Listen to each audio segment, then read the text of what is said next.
the show. I'm so glad that you're here. I'm happy to be here. Thanks for having me.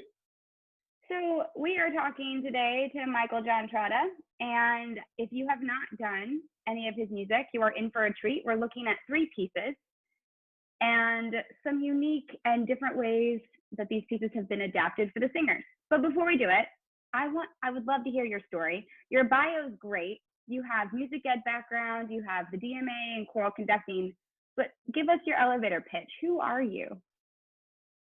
Yeah, so I'm an educator and who has grown into becoming a composer. And I think that my entire career as an educator and on the podium, it kind of informs what I do as a composer. So for me, my first gig was at elementary school. I taught elementary music, K to 6, 600 students a week on a cart. And I did that. That was the first job I got right out of undergrad. And, from there, I worked 7 to 12 junior high, high school choir for about 5 years. After that, I worked full-time as a church music director while I was pursuing my grad studies. And then I worked for 5 years as a DMA. I had a choral program at my last university position was at Virginia Wesleyan University. So all of that, 15 years, making music happen, trying to figure out, how do I respond to the people in front of me? How do I make, this vision in my mind meet their expectations, engage them? And really, I think we're going to talk a lot about repertoire today.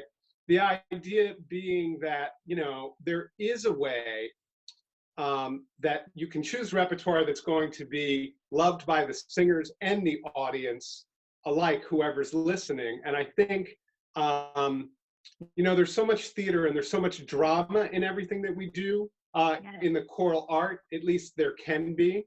I think it's important to just recognize that we can, we can find a way, we can navigate our way through piles and piles of repertoire.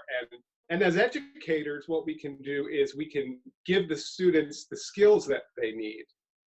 But we can also do it by finding repertoire that, that engages them not only as a musician, but also as human beings. I want to go back. We have 3 little nuggets in that elevator speech of who you are, which is wonderful. So first of all, anyone listening that is working on a cart, there is hope for you. You started as a cart music teacher. Yes, you can survive. So question number 1.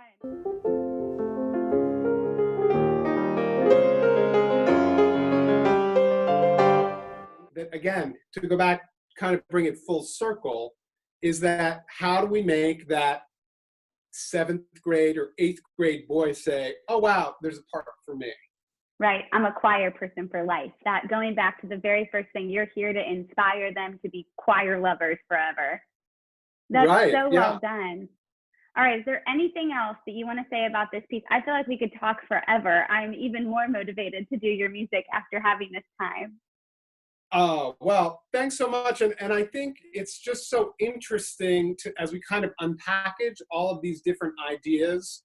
Your podcast is a great vehicle for unpackaging things because it's very easy to have opinions and get offended and dig our heels in about all sorts of things. But when we start to unpackage some of these issues, we start seeing that we all have very, very similar issues.